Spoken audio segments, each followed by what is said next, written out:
Oh my god, the double standards are getting loud lately. So Sriya recently appeared on the Korean podcast YouTube channel, hosted by Jin, a Korean guy who has lived in India for years. And honestly, everything was going perfectly until I opened the comments. Suddenly, we had the Sriya analysis committee. She's overacting. Her expressions are weird. She's trying too hard.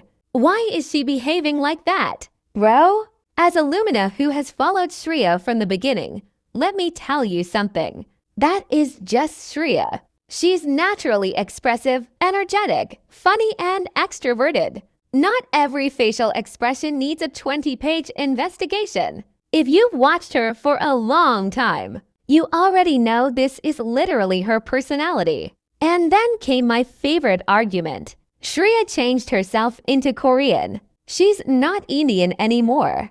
Excuse me. Because here's where the double standard becomes hilarious. When Jin, a Korean person who has lived in India for a long time, picks up Indian habits, Indian food preferences, language, expressions, and cultural influences, people are like, oh my god, he's more Indian than Indians. And everyone celebrates it. But when Sriya, an Indian girl who has lived in Korea for around 5 years, naturally picks up some Korean habits and cultural influences, suddenly, she forgot she's Indian. Make it make sense. If living in another country for years can influence Jin, why would Sriya magically be immune to the same thing? Culture isn't a permanent software setting that gets deleted when you learn another country's habits. You can be Indian and appreciate Korean culture. You can learn Korean habits without rejecting your Indian identity.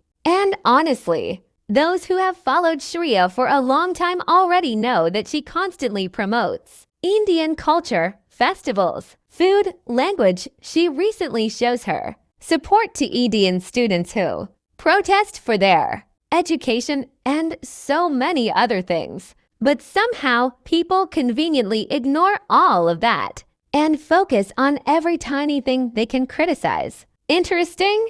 Very interesting. And honestly, adapting to the environment you live in is completely normal. Sriya being expressive doesn't mean she's fake. Sriya enjoying Korean culture doesn't mean she's not Indian. And Jin embracing Indian culture doesn't make him less Korean either. People need to stop treating culture like a competition. Let people experience different cultures without turning every little habit into an identity crisis. Because apparently the rule is, Korean person acts Indian gives so cute cultural connection. Indian person acts Korean gives she has forgotten India. Like, the double standard is doing more acting than Sriya ever did. Maybe the problem isn't Sriya changing. Maybe the problem is your logic changing depending on who you're talking about. Sriya didn't lose her Indian identity. You just lost your ability to understand basic cultural exchange. Thanks for watching.